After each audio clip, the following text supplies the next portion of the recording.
Durante 5 horas de interrogatório, o ex-presidente respondeu às perguntas. A gente separou alguns trechos.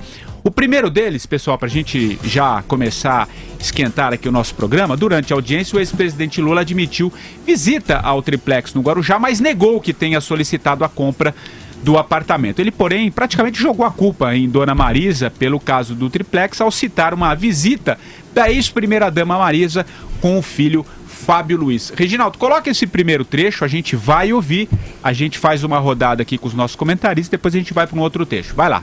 O senhor ou a senhora, sua esposa, solicitaram alguma espécie de reforma nesse apartamento? Não. Não? O senhor esteve uma única vez, o senhor, ex-presidente, tem conhecimento se a senhora, sua esposa, ou familiares, ou pessoas a seu serviço estiveram novamente nesse imóvel? Me parece que a minha esposa esteve mais uma vez. O senhor, ex-presidente, diz me parece, ou o senhor, ex-presidente, tem certeza? Me parece. Me parece que ela foi. Me parece que ela foi com meu filho Fábio. E chegou lá, o apartamento me parece que estava desmontado, estava totalmente desmontado. É a informação que eu tenho pelo meu filho e não por ela. Por qual propósito, o senhor, ex-presidente, ela teria feito essa visita? Hein? Com qual propósito a senhora, sua esposa, teria feito essa visita? Certamente ela ia dizer que eu não queria mais o apartamento. Porque quando eu fui ao apartamento, eu percebi que aquele apartamento era praticamente inutilizável por mim, pelo fato de eu ser, independente da minha vontade, uma figura pública, e eu só poderia ir naquela praia ou segunda-feira ou quarta-feira de cinza. Ô Vera, começou esse trecho com você, Santa Marisa, viu? Numa frase, o Lula falou 3 vezes a frase me parece, né? A expressão me parece. Sendo que ele está se referindo a uma coisa bastante concreta, uma visita da Marisa ao imóvel junto com o filho dele. Aí ele fala me parece, aí depois fala que soube pelo filho, portanto não é mais me parece, ele sabe. E aí, o que ela iria dizer? Me parece que ela ia dizer que eu não queria mais o apartamento. Só que depois continuaram as tratativas. Por que continuaram as tratativas? Aí ele trata o Léo Pinheiro como um corretor de imóveis. Diz, o senhor já tentou comprar um apartamento? Então, é muito insistente, como se o Léo Pinheiro, o homem que construiu usinas hidrelétricas, né, fez a transposição do São Francisco, fez obras e mais obras, contratos com a Petrobras para várias obras ali estruturais, tivesse interesse em vender um apartamento mequetrefe, que ele já disse que era um mico esse prédio, que ele só aceitou pegar esse prédio porque a Bancop estava falindo, não tinha mais condições de entregar o empreendimento e o Lula pediu para ele assumir o rojão.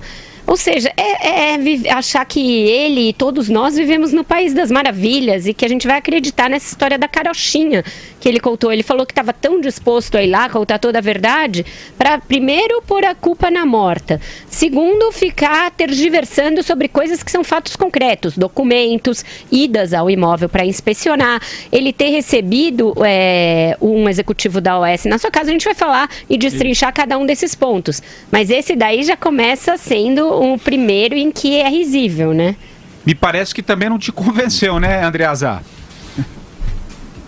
Não convenceu, mas é importante deixar claro que a estratégia do Lula, eu tenho falado sobre isso aqui, há muito tempo deixou de ser jurídica. Ele vai à audiência com o juiz Moro, como vai ao palanque depois da audiência. É uma narrativa política, uma defesa de ordem política. Então, juridicamente, a fala dele ontem, as intervenções do Lula, nervoso, né? Mexendo em papel, claramente ansioso, desconfortável, elas não têm consistência para o processo, não representam uma defesa boa para ele. Não foi bom para ele a audiência em termos jurídicos, mas politicamente ele capitaliza de qualquer maneira. A Vera falou sobre essa visita da Marisa sem ele ao imóvel, ao triplex, né? Me parece que ela foi. Aí depois ele confirma, a Vera disse, o filho falou, né? Mas mais adiante, não aparece nesse vídeo, ele diz que a visita dela foi em agosto. Quer dizer, você já sabia ele aí finalmente confirma. Ele sabia o mês em que ela visitou. Então você vê que é tanta mentira a ser costurada que as fragilidades vão se evidenciando. É importante também lembrar que o homem do Lula na Bancup, sei lá como é que chama esse troço, era o Vacari. Bancopi. Personagem importantíssimo. Na Bancopi. O Vacari era o agente do Lula na Bancopi, que está na origem desse triplex. É evidente que o Lula tinha um saldo, eles tinham um saldo, né? Sei lá, 209 mil aplicados na unidade 174, que eles queriam converter no triplex. E ponto final. Isso está muito claro. Olha, minha gente, nesse processo, o Lula é acusado de lavagem de dinheiro e ocultação de propriedade. A natureza desses crimes consiste em ocultação de provas, em não existência de provas materiais. Isso é fato.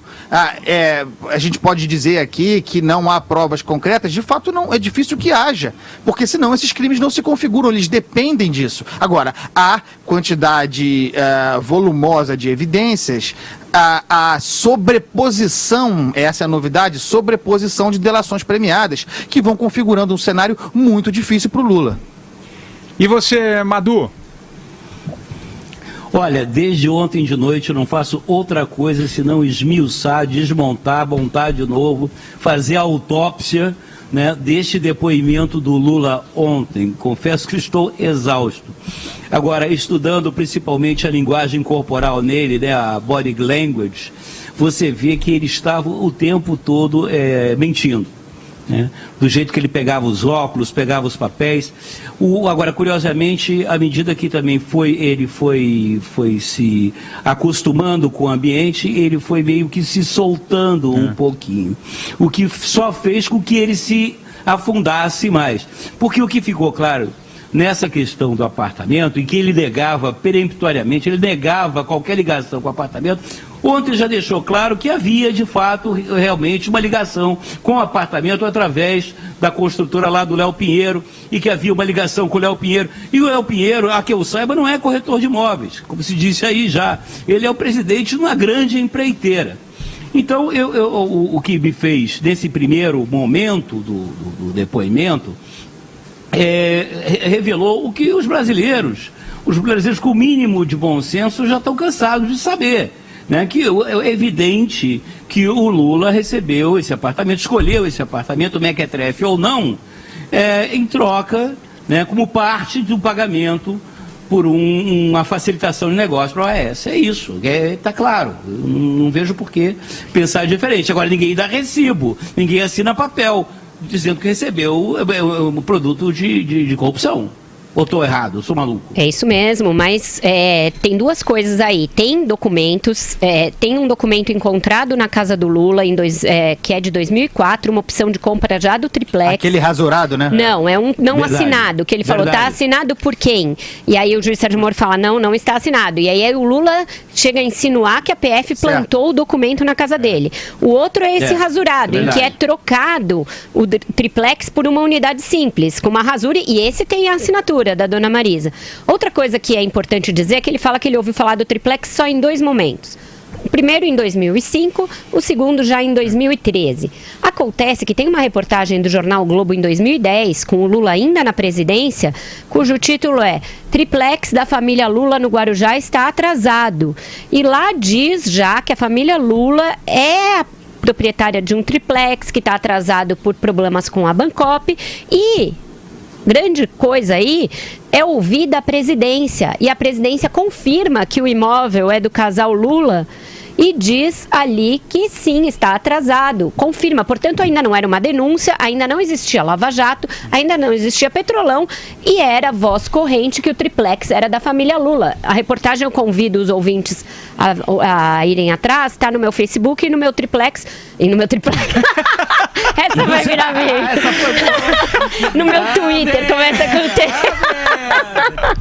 tá no meu Twitter, é da Tatiana Fará, no jornal O Globo, reportagem de 2010. Gente, essa foi demais. Façam um meme com isso.